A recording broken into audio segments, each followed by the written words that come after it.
Well, Paul, coming to sort of midway through almost the pre-season, or the wait before pre-season, should I say? I mean, have you got anything to tell us this week about the transfer activity at this club?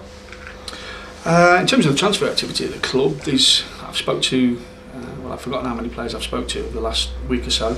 There's nothing of concrete yet. Hoping to tie some deals up before the weekend.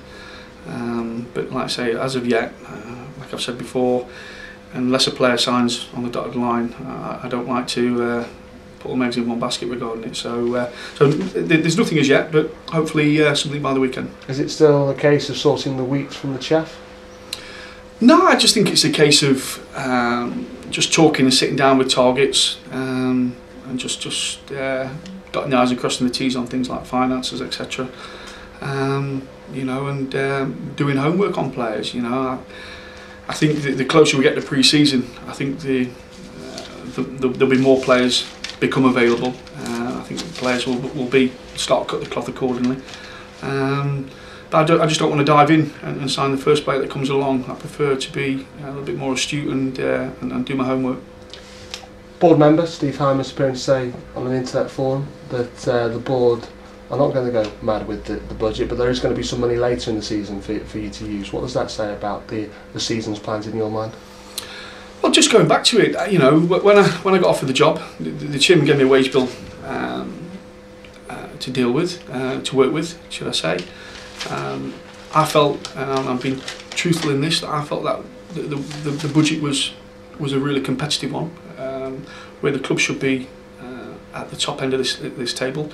If money's made available later on, that's brilliant. But does it say the board are going to keep their powder dry? See how you do early on in the season. If you're up there in the top 6, top 8 come January, give you that little bit of financial injection into the latter part of the season and fund a full-out promotion campaign.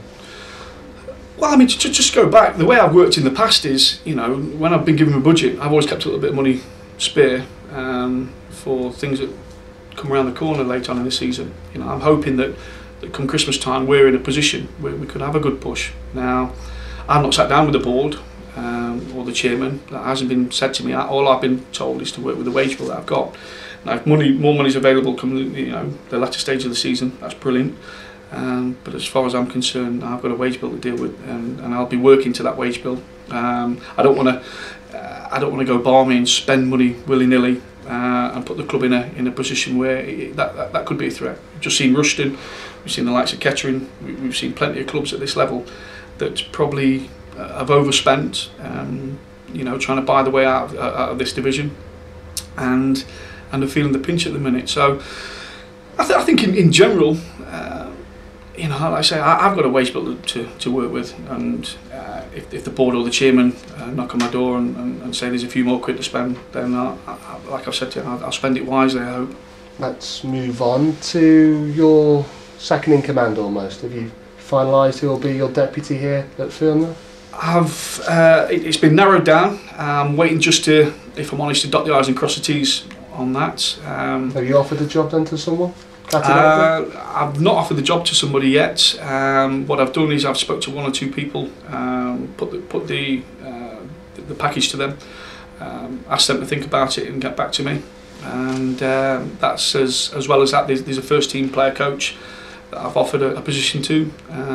Hopefully by the end of this week, we'll get a definite answer. We can get going on that. Are these individuals that you've worked with in the past, maybe either as a coach or in your playing days? One of them I have, one of them I haven't.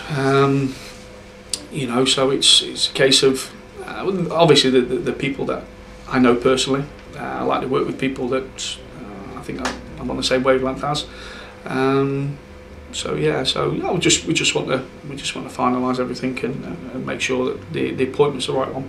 You've mentioned already today Louis Briscoe, named in that conference side of the year. What do you expect from Louis next season then? Because almost with that accolade, I mean, he was under enough pressure anyway from doing so well perhaps last season. Does that ratchet the expectations up upon his shoulders for next season? Well, I think in general there's a lot of pressure on the squad. There's a lot of pressure on myself, you know, as a football club of Mansfield Town stature. You know, we want to be competing at the top level of this league.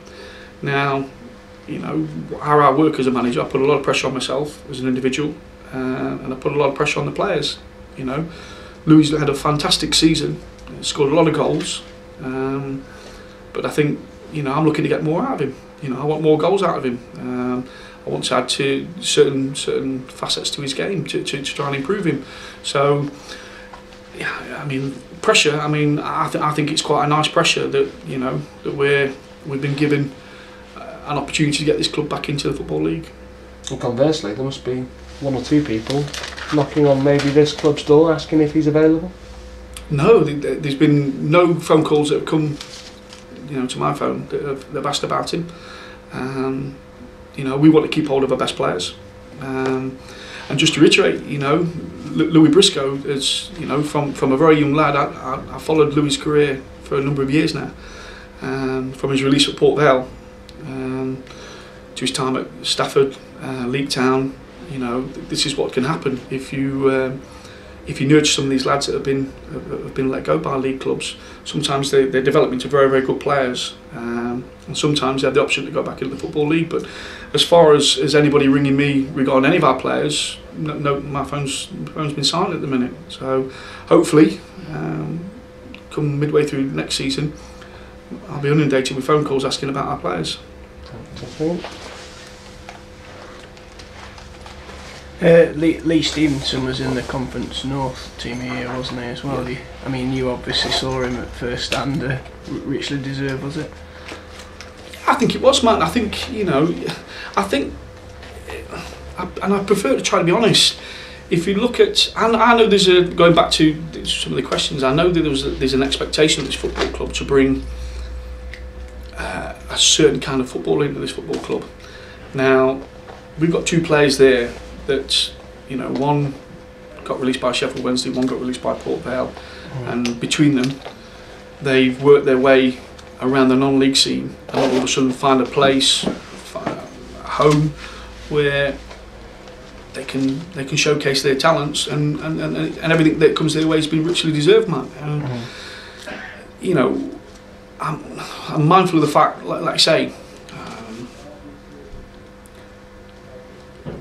that this is a big club, but not always going out and signing massive players is the answer. Not saying that, you know, I don't want to get that to be misinterpreted that I don't want to sign ex-Football League players. I'll sign ex-Football League players, but they've got to have the right mentality and the right desire levels to drop down to this level, and the desire levels to get this club promoted. Now, going back to Lee Stevenson and to Louis Briscoe, we've got two lads there, one that's been Conference National Team of the Year and one in the Conference North Team of the Year. Both players, I think, will affect this league next season. If you look at our some of the signings we've got up front at the minute, goal scoring, even to an extent, Anthony Howe scored 14 goals from midfield last year. You know, we've got a lot of goals in the squad at the minute. Now, my job now is to just put the happy medium together and stop us from conceding goals, which in layman's terms mean we might win more football matches than we lose.